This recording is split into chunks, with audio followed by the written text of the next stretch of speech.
So at this point, my dear colleagues, amongst the other chemicals that come into our foods, we have chemicals like some organophosphates. At this point,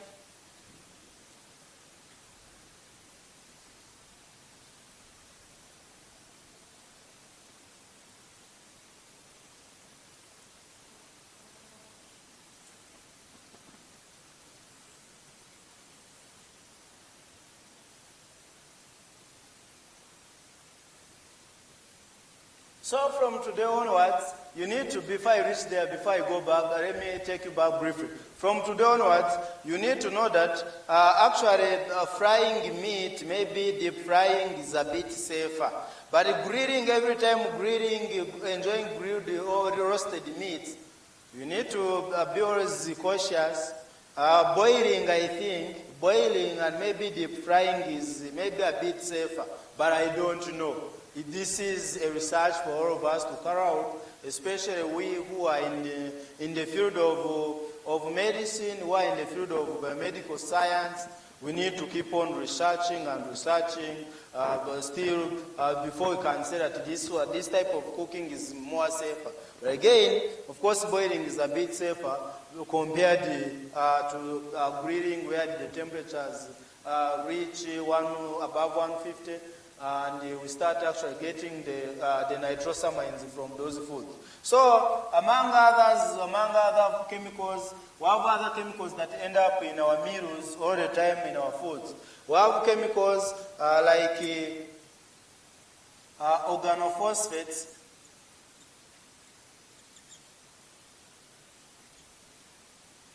Organophosphates, OPs.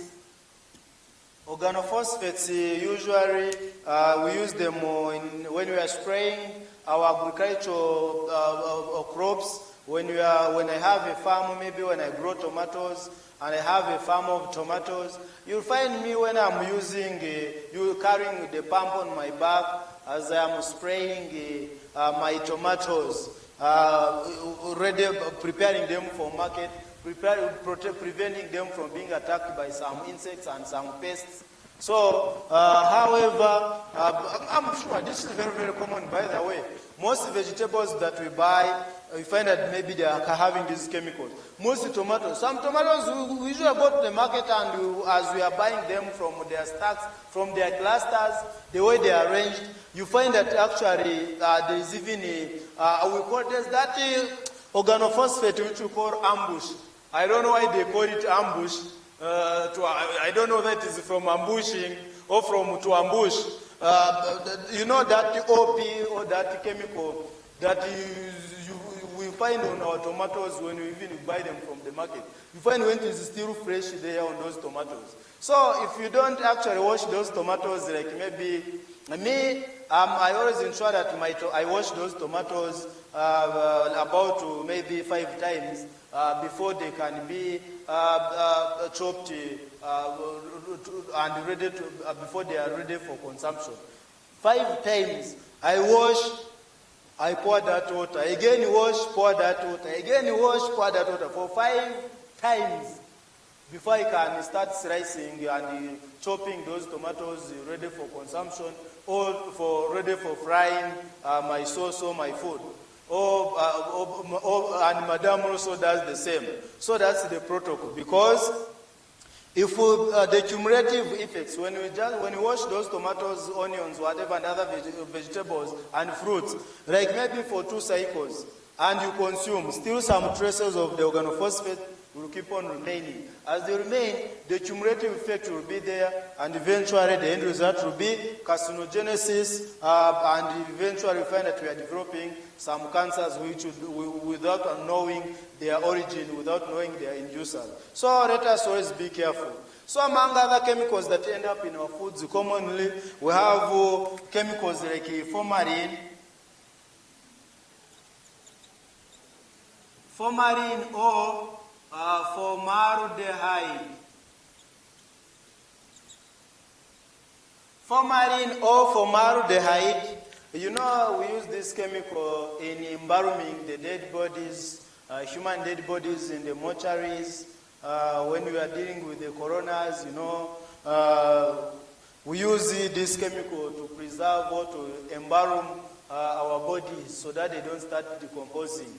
So, however, sometimes this formalin can end up in our foods, either by accident or deliberately or intentionally. How? You remember it was, I think, was it in 2018? You know what happened? 2018, was it early 2018 or early last year, which was 2019? You know what happened? They called to so many abattoir attendants from within Kampala capital city area, from within Kampala metropolitan area. You know what happened? They arrested our police. Of course, they were whistleblowers and good citizens who happened actually to tip the police and the UNBS officials, that is Uganda National Bureau of Standards.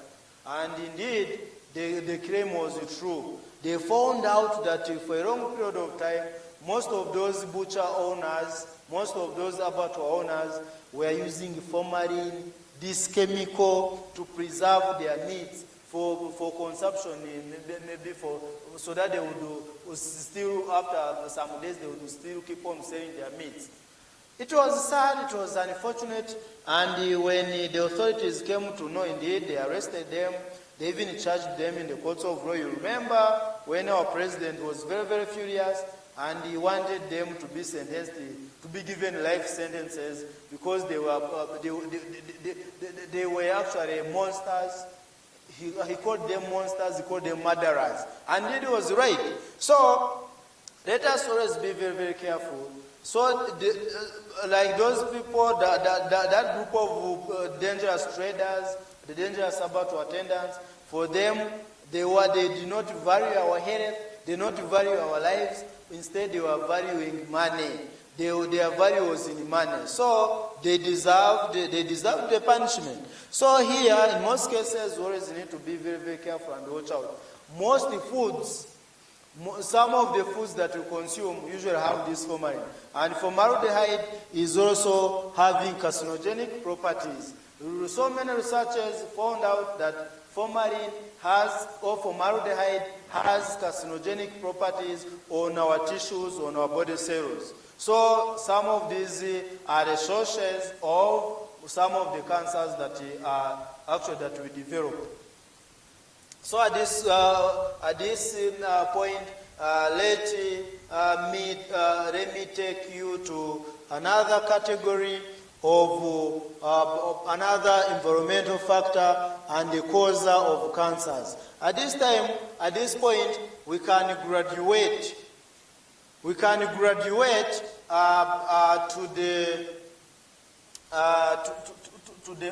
we can still graduate to another points or to other points as we discuss still foods. So at this point, my dear colleagues, as we continue to discuss still under foods, immediately I'm requesting you that you allow me to talk about the chemicals and the medications so that we finish most of them at once. Let's move in order.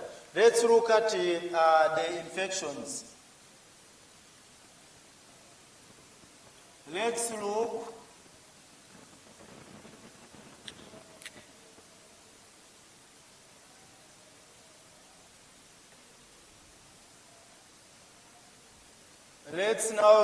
let's focus our attention on, now foods are done. Let's now focus our attention on infections. What are these infections?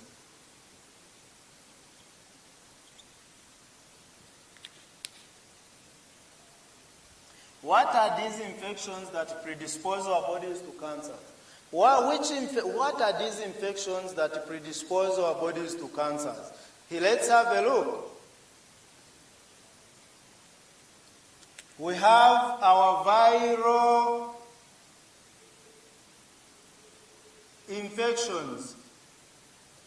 So, as we look at the viral infections that predispose our bodies to cancers, here they are. And this is where we are going to be describing them as oncogenic viruses.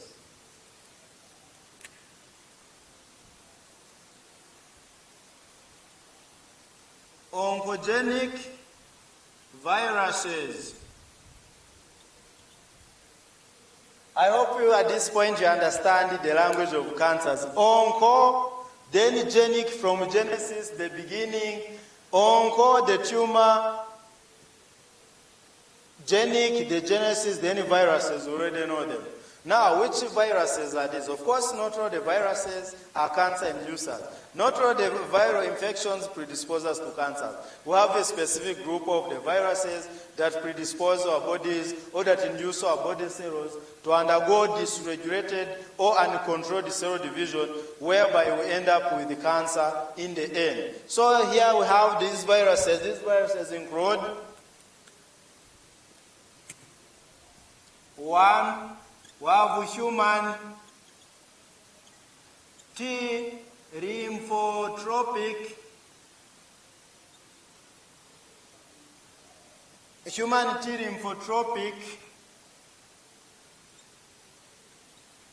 T lymphotropic virus, that is abbreviated as HTLV.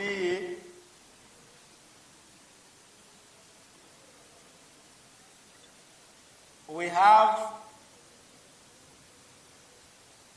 human papilloma viruses. Human papilloma.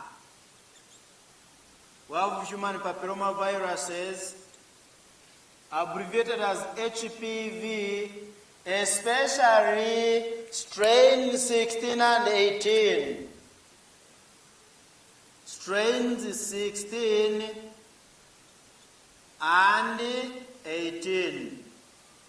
Among the oncogenic viruses, yes. Human T lymphotropic virus or viruses, HTLV.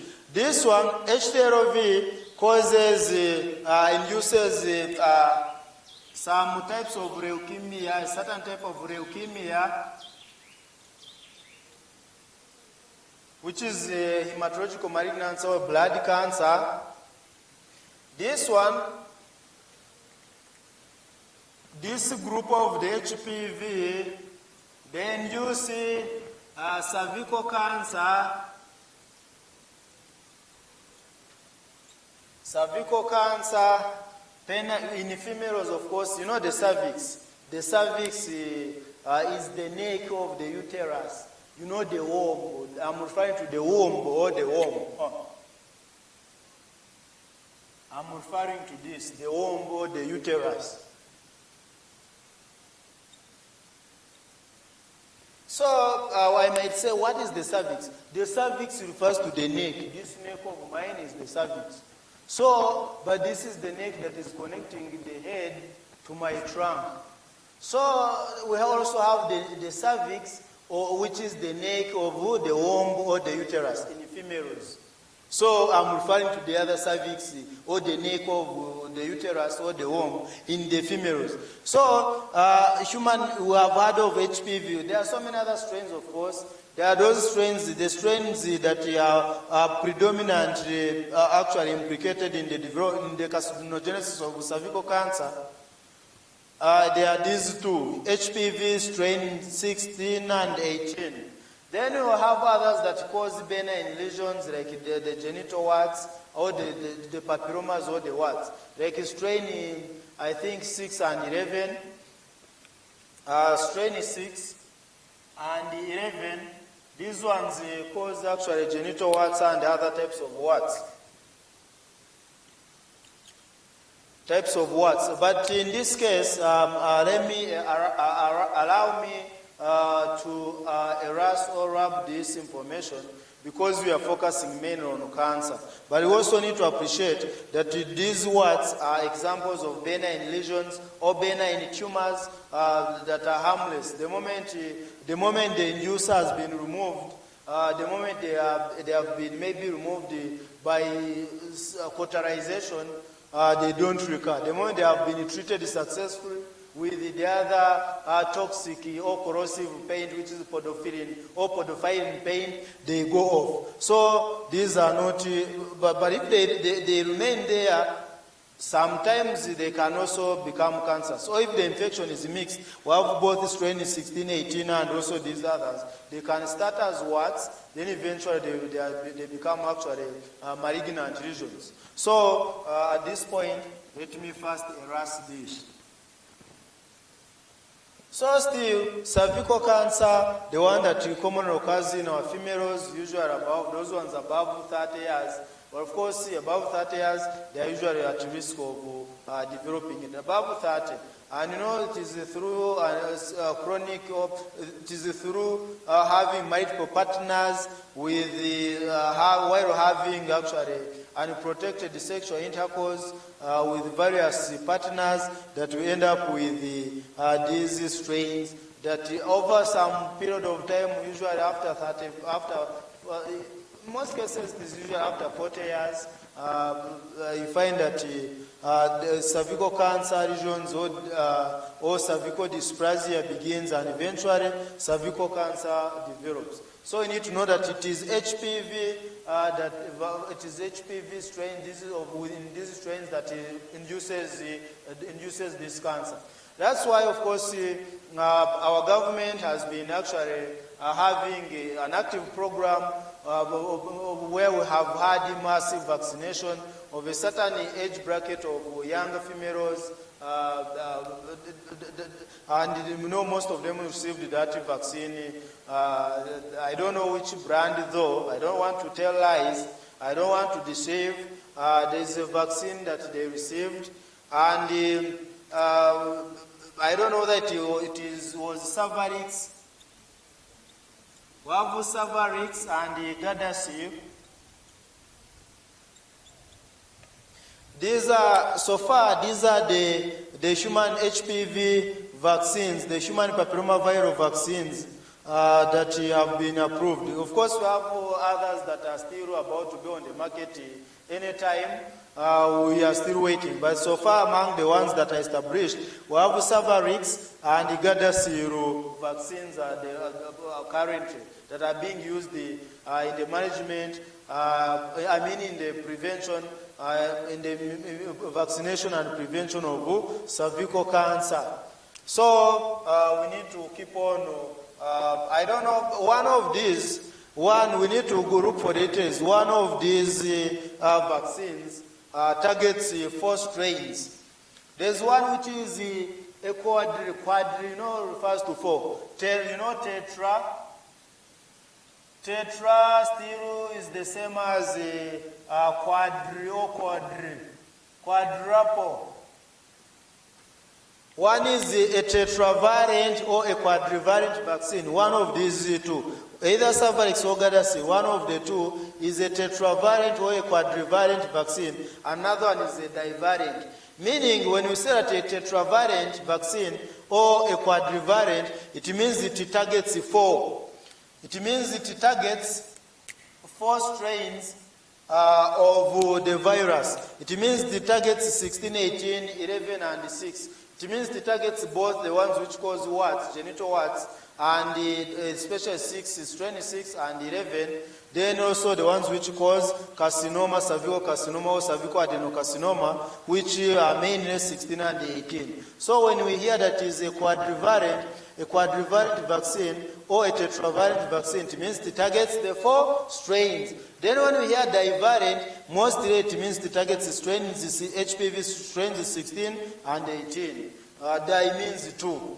So at this point, you can allow me to erase. So there we are tackling our infections under the environmental causes and the factors. So now you can see already HPV is done. So at this point, as we still keep on tackling the infections, still under viruses or the oncogenic viruses, we can focus our attention on another group of course, even penile cancer. Please, I had forgotten. These strains also cause penile cancer in us males. Penile cancer, they're implicated. Even actually in the pharyngeal carcinoma, it is possible pharyngeal carcinoma can also result from these strains as well. Anything that has these human papillomaviruses, they have affinity for the mucous membranes. There's what we call, they are tropic. They have tropisms, they have affinity, they have they love the epithelial tissues. Epithelial tissues, whereby you have the skin, that's why we see warts, whereby you have the mucous membranes. The cervix is made up of some glands and the mucous membranes as well. So from today onwards, you need to know that this virus has the tropism, it has the affinity for such tissues. So we can now look at another category of the viruses. Now we are done with the 2. We can now go to 3. We have Hepatitis B virus. Hepatitis B virus, abbreviated as HBV. Still under infections. Virus number 1 was human lymphotropic virus. We saw that it induces some type of leukemia.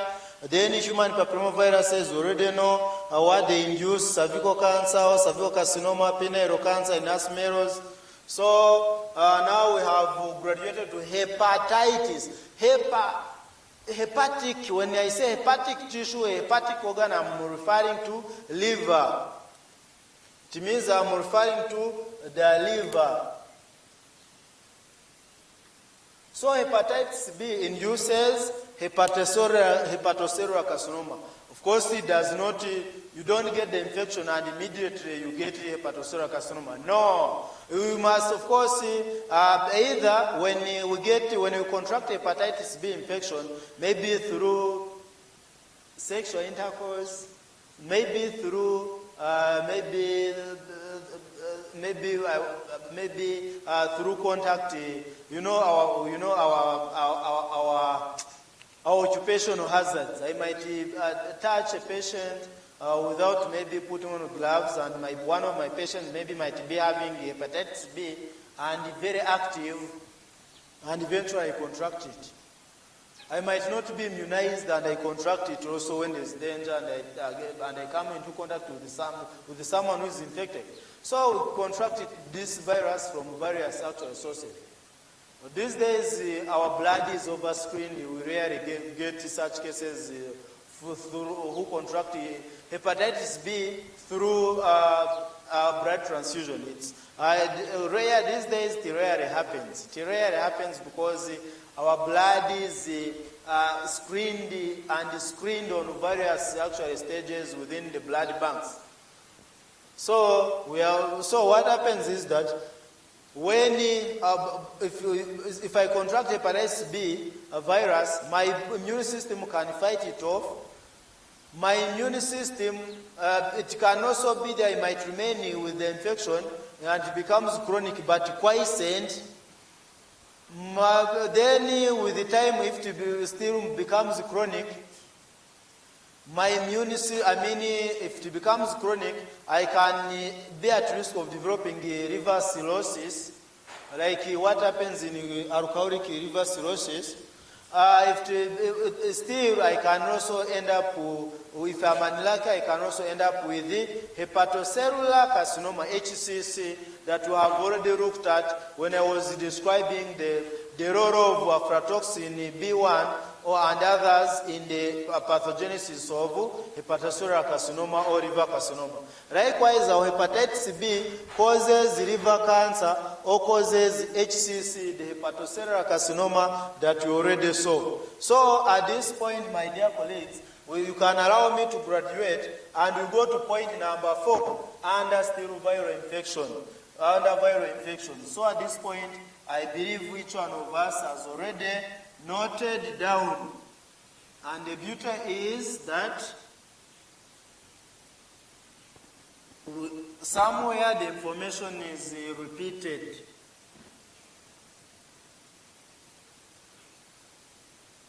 Somewhere the information is repeated, but now let's go to point number 4. Category of viruses number 4.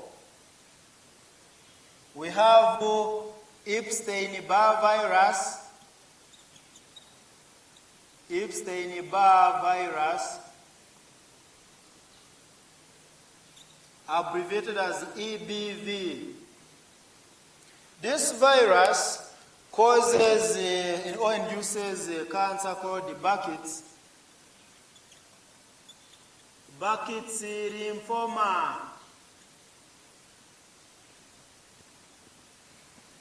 Burkitt's lymphoma.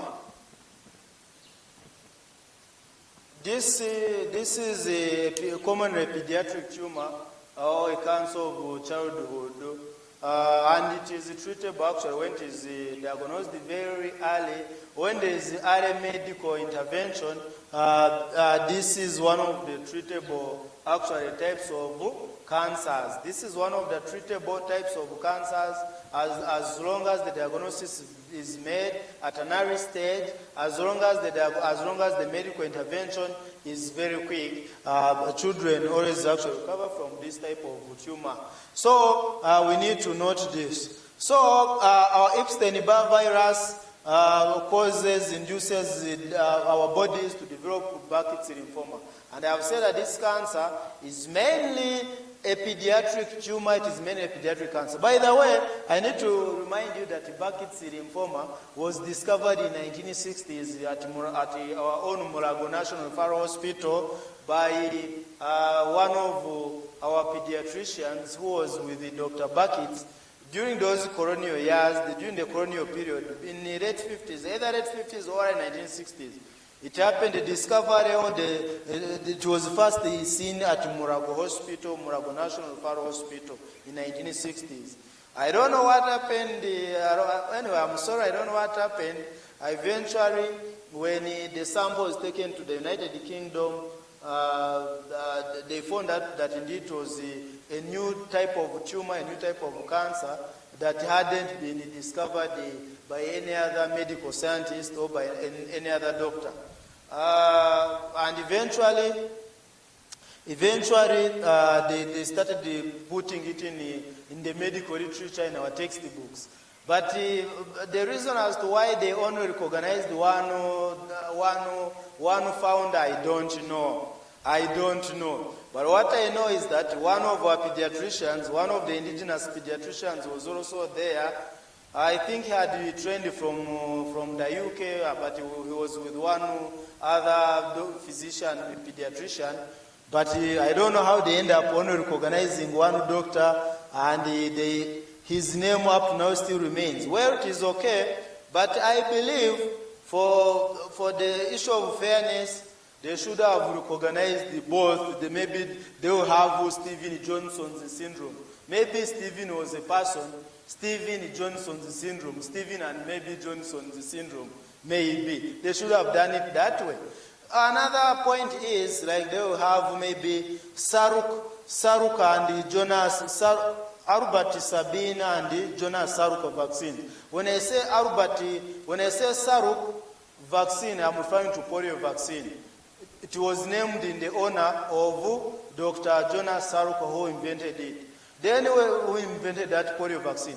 Then when I say also Albert Sabini vaccine, it means I'm referring also to a polio vaccine. It was also named that brand was named after Dr. Albert Sabin. So likewise, they should have also named also that physician of ours, that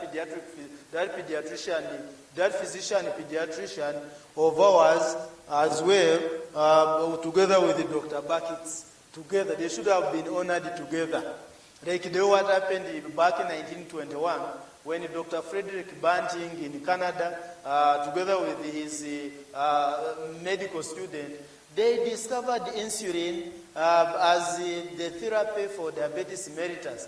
The insulin from the bovine, not from the bovine, but from the swine, from the pig, from the pancreas of the pig or the swine.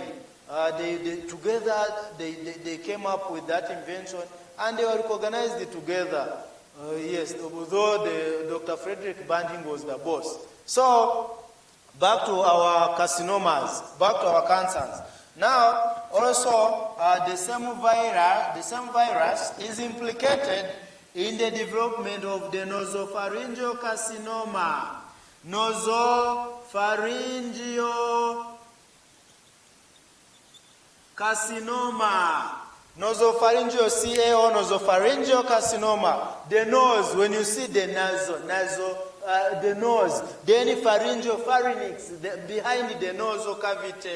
Behind the nasal cavity, that area is called the pharynx. Then because it is connected to the nose, facing in the same locality, hence the region is referred to as nasopharyngeal region. So nasopharyngeal carcinoma is also induced by our Epstein-Barr virus or our EBV. So far, what do they do? What do they do, by the way? Oh, I forgot to inform you about what happens. What exactly do these viruses do? Viruses produce proteins which are carcinogenic. The oncogenic viruses that we are seeing here, our oncogenic viruses, our viral infections, they also produce proteins. Before we go far, I forgot, I'm very, very sorry to explain what exactly happens. So, our viruses give us actually proteins. They start producing proteins. And these proteins are usually carcinogens. They are usually carcinogens in nature. You might be wondering that what are these proteins? So each and every virus produces a set of different proteins which are carcinogenic in nature, which induce actually cancer development.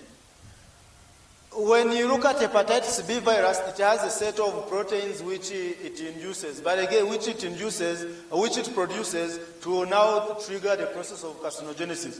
When you look at the Epstein-Barr virus, it also has a set of proteins which produces that eventually trigger carcinogenesis.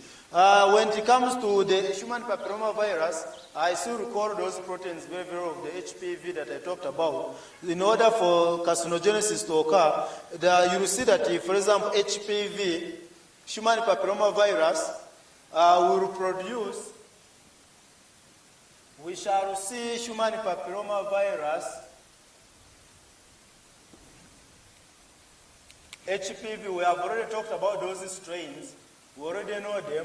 So our HPV is going to start producing proteins, and these proteins are abbreviated as R-protein 6 and the R-protein 7, E7 and E6. So these are the carcinogens that are produced by human papilloma viruses, especially strain 16 and 18. Of course, the other strains like 32, 33, 31, they are there, which are carcinogenic, but the most culprits are 16 and 18. So we are going to see them in producing E6 and E7 proteins, R-protein 6 and R-protein 7.